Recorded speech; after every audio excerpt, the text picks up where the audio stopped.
Caros amigos do Sagrado Coração de Jesus, louvado seja nosso Senhor Jesus Cristo. No dia de hoje, este vídeo será dedicado a responder as perguntas que me foram feitas a propósito da gravação do programa no qual eu falei da tatuagem. Naquele vídeo eu explicava que a tatuagem conduz e traz consigo uma influência diabólica. E a respeito disso eu recebi muitas perguntas.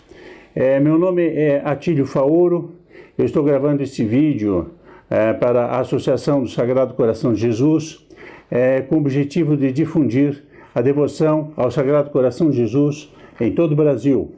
Aliás, se você ainda não participa, você pode incluir o seu nome nas missas que são mandadas celebrar todas as sextas-feiras pelas intenções dos membros, amigos e devotos do Sagrado Coração de Jesus. Então, vamos ao tema. As perguntas que eu recebi, se vocês não conhecem o vídeo, eu recomendo também que vejam o vídeo.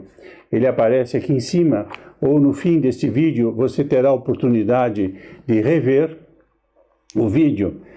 Nós temos várias perguntas que eu resolvi fazer por blocos, porque realmente teve muitos comentários. O primeiro assunto que merece ser tratado é o pecado.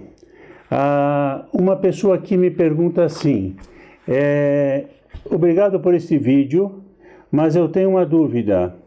Se você se tatuar, mesmo sabendo que é pecado, você está condenado ao inferno? Bom, vamos devagar.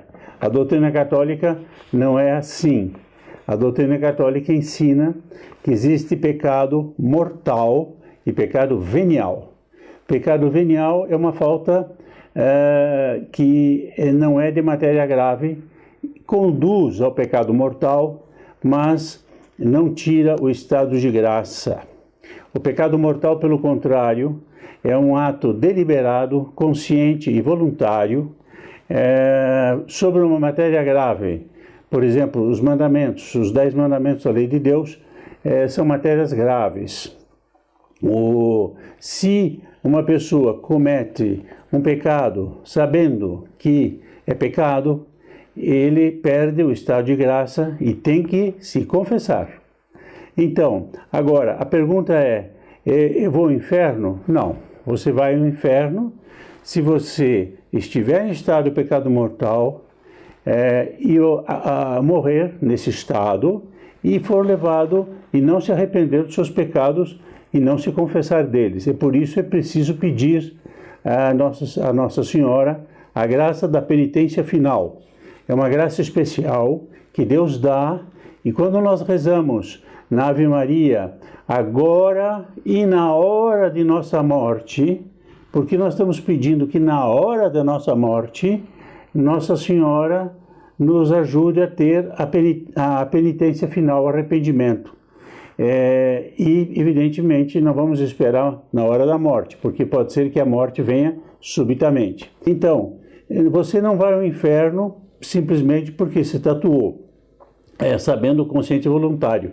Mas, se você souber isto e pecar mortalmente, sabendo que está ofendendo a Deus, porque eu expliquei no vídeo anterior que é um pecado contra o primeiro mandamento, a quem nós devemos, o único Deus que nós devemos adorar é o Deus verdadeiro, é nosso Senhor Jesus Cristo. Outra pergunta da Gilvânia: tem algum modo de ficar destes males se alguém fez tatuagem no passado e não sabia dessa verdade? A primeira coisa é o que eu já falei, uma boa confissão. A confissão é um sacramento. É um sacramento que tem um poder de nos restaurar a graça santificante. Se nós estamos em estado de pecado mortal, Peçamos a Deus que não aconteça, mas a fraqueza humana é muito grande, pode acontecer. Então, vá confessar-se. Faça uma boa confissão, procure um livro que lhe mostre como fazer a boa confissão, procure um bom conselho, faça uma boa confissão, faça a confissão geral da sua vida, se for preciso, e isto é a primeira coisa que ajuda muito a afastar os males. Por quê? Quem está em estado de graça, o demônio não atinge. Pelo contrário, os santos ensinam, Santa Teresa, entre outras, que quando se está em estado de graça, o demônio foge de nós. Santa Teresa tem um capítulo um artigo, uma carta muito bonita nesse sentido. Quem está em estado de graça, o demônio tem medo. Então, o nosso problema, muitas vezes, para afastar as influências que nós temos do demônio, é estar em estado de graça e ter uma vida espiritual séria, de acordo com os princípios do Evangelho, seguindo os mandamentos. A Aline pergunta mais ou menos a mesma coisa. Eu não sabia dessas informações. O que pode ser feito? Bom, aqui está se entendendo que ela deseja retirar a tatuagem. É possível, procure um médico dermatologista, ele vai lhe explicar o que fazer. Tem muita gente que se arrependeu. Recentemente ainda eu li um artigo de muita gente que se arrependeu de fazer tatuagem, mas para tirar as tatuagens, conforme o tipo, se tem cores, ela é muito profunda, está entranhada na pele, na epiderme, pode precisar várias sessões para retirar. Existe um método laser que se pode fazer, mas pode ser caro. Em todo caso, se você conseguir retirar, vale a pena retirar. Pedir perdão a Deus e faça esse sacrifício. Retire essa marca, que é a marca não de Deus, mas, como eu vou explicar ainda mais adiante, é uma conexão com o demônio. Então é preciso fazer tudo para tirar. Se não for possível tirar, faça também isso. Ponha na sua casa, depois da confissão que eu recomendei, ponha na sua casa uma estampa do Sagrado Coração de Jesus em desagravo, num lugar de honra. Você pode, com isso, além de estar estado de graça, você está louvando e colocando o Sagrado Coração de Jesus como rei da sua casa. Outra pergunta é a seguinte, é o Vitor que faz, a Verônica, a Angelita, quem mais? Aqui tem um que diz o Vitor. Todos eles dizem o seguinte, eu posso colocar o menino Jesus como tatuagem, como o desenho da tatuagem, eu posso colocar o nome do meu pai e da minha mãe, eu posso colocar o nome dos meus filhos, é também pecado? Sim, é pecado. Não existe distinção entre um motivo de piedoso, digamos, que seja uma Nossa Senhora, uma pessoa que diz, eu sou consagrado à Rosa Mística, posso fazer uma tatuagem dela? Não. A tatuagem em si não é boa. E não é independente do motivo que está sendo tatuado. Então, eu estou dizendo isto, não vale a pena acender uma vela para Deus e outra para o diabo. Quem acende uma vela para Deus e outra para o diabo, acende 10 para o diabo e nenhuma para Deus. Não podemos ter pacto com o demônio em qualquer circunstância. Isso está explicado no vídeo anterior. Outra pergunta, mas o piercing também é uma moda que tem algo obscuro. O senhor pode falar sobre isso? Posso, mas está ligado ao mesmo tipo de adulteração, de modificação do corpo, depende de certas circunstâncias, mas eu vou tratar disso em outro vídeo. Aqui tem um problema que uma outra pessoa faz, é a Jussara, o Raul, a Iderme, perguntam, meus filhos não me obedecem, o que eu faço? Eu sou contra, mas meus filhos não obedecem. Outra diz assim: eu amo minha mulher, mas ela tem tatuagens, até satânicas. Perigoso isso, hein? Então são problemas. Eu tenho um parente que já fez. Bom, então aqui é o problema familiar, quer dizer, se dentro da família alguém se tatuou, a primeira coisa que tem que fazer é você ter coragem de dizer a verdade. Olha aqui, tem um vídeo, assista o vídeo e veja que a coerência de católico nos leva a não tatuar. E se você fez, você deve se confessar, a fazer o possível para abandonar toda essa comunicação, se possível retirar a tatuagem e ser coerente com a sua fé. Nós só temos um Senhor, nós não temos dois. E não se pode servir a dois senhores, está no Evangelho, é nosso Senhor mesmo que disse, ninguém pode servir a dois senhores. Então, agora, este aqui, que é o Raul, me diz, eu sou casado, o que eu faço no caso da minha mulher? Acontece o seguinte, Raul, se você é casado pela Igreja Católica, você tem uma obrigação moral de pedir, rezar e fazer tudo pela santificação da sua esposa. Assim como cada esposa tem obrigação moral de fazer tudo para a santificação do marido, para edificação e santificação. Então, às vezes você terá que carregar essa cruz, mas você tem que, primeira coisa, rezar para poder a graça de Deus abençoar a conversa que você vai ter e depois explicar a ela, olha, eu vi um vídeo, é assim, assim, a doutrina católica diz isso, está muito esquecido isso, mas vamos pôr aqui na nossa casa uma estampa do Sagrado Coração de Jesus, por exemplo. Né? Põe uma estampa do Sagrado Coração de Jesus, peça para que ele ajude especialmente a você. Outra pergunta é sobre a doutrina católica. Por que o Papa não condena a tatuagem? Diz a Kátia. Outra pergunta, no mesmo sentido, a doutrina católica.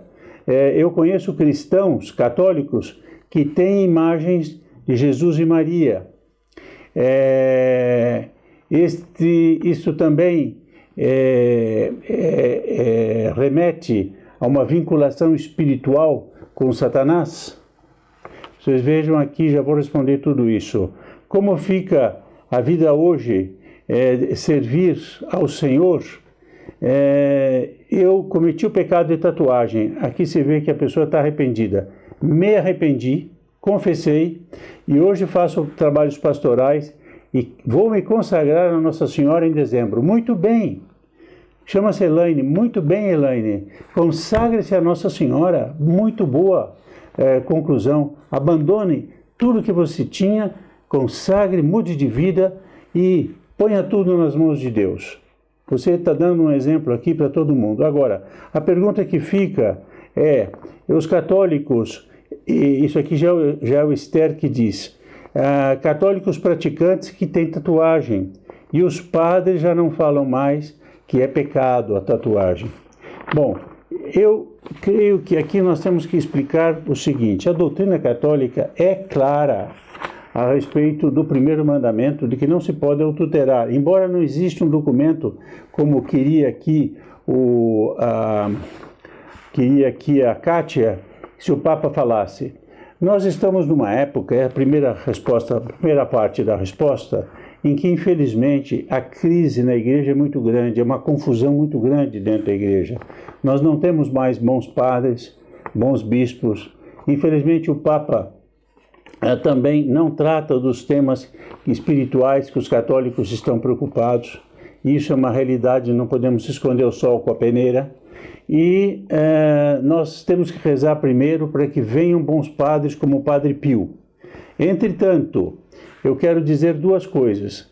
São Basílio, o Papa Adriano, o Santo Agostinho e outros, o próprio no Antigo Testamento, já mencionei, condenam a tatuagem. Santo Agostinho diz, católico não precisa de tatuagem. Nós temos o batismo, muito bonito isso. Nós somos batizados. Nós temos a graça do batismo e é tudo, não precisamos mais nada. Então, por que nós recorrermos a uma maneira escusa, estranha, que é pagã? E este é o ponto, é o segundo ponto que é preciso levar em consideração, que é o seguinte: sempre a igreja lutou contra as modas ruins que levam as almas para a perdição. E sempre as modas pagãs tiveram uma influência muito grande, tiveram seus ídolos. Nos primeiros tempos, os católicos tinham tentação de adorar os ídolos dos romanos, pagãos. Hoje, nós temos vários ídolos a adorar. Não preciso lhe explicar. Você que está me ouvindo sabe isso. Muitos ídolos do dia de hoje, que vêm pela moda, a chamada moda. Vou seguir a moda agora é tatuagem, a moda agora é Halloween, a moda agora é yoga. Então o número de católicos que estão indo atrás da tatuagem é realmente um absurdo. E eu termino com esse comentário: nós católicos temos que estudar melhor e mais a doutrina católica, porque senão, como é que você vai, você tem filhos, como é que você vai explicar aos seus filhos a doutrina católica sobre a tatuagem, sobre o primeiro mandamento? Se você não conhece a doutrina católica, não conseguirá explicar os seus filhos e não conseguirá ter as convicções que a Igreja Católica pede nós, como filhos da Igreja, que conheçamos a doutrina da Igreja. Então, aliás, é preciso dizer que é uma obrigação, sob pena de pecado mortal também, conhecer a doutrina católica. Nós não podemos ficar assim apenas no costume: eu vou à igreja, frequento às vezes a missa, vou quando quer ou não quer. Não! A doutrina católica tem que ser lida, estudada e conhecida. Por isso eu vou deixar aqui embaixo, na descrição do vídeo, a recomendação de 2 livros. O Catecismo de São Pio X, que eu considero muito simples, e para quem quiser se aprofundar, um segundo catecismo, que é o Catecismo do Concílio de Trento. Esses 2 catecismos dão o básico para todo católico que deve conhecer, além do Catecismo da Igreja Católica, que é também um catecismo promulgado mais recentemente pelo Papa João Paulo II. Esses 3 catecismos contém todos os pontos importantes da doutrina da Igreja. Agora, se nós não estudamos, é claro que o demônio acaba ganhando a parada. Eu termino, então, dizendo o seguinte: nós temos que tomar muito cuidado com as modas. E eu lembro que a grande santa Jacinta de Fátima, ela dizia uma coisa muito curiosa. Ela dizia: hão de vir modas que hão de ofender muito a Deus. Curioso isto, né? Ela fala em 1917, 18, e ela diz também: Deus não tem modas. Deus é sempre o mesmo. A igreja não tem modas, Nosso Senhor é sempre o mesmo. Ou seja, sejamos fiéis a Nosso Senhor Jesus Cristo e não às modas. Que o Sagrado Coração de Jesus ajude a todos e dê a união, a proteção, a defesa de todas as influências do demônio que estão hoje por toda parte. Que Nosso Senhor Jesus Cristo e Nossa Senhora, o Sagrado Coração de Jesus e o Imaculado Coração de Maria abençoe você e sua família. Até o próximo vídeo, e não esqueça de deixar o seu like e inscrever-se no canal e distribuir esse vídeo entre os seus amigos. Até o próximo vídeo, se Deus quiser.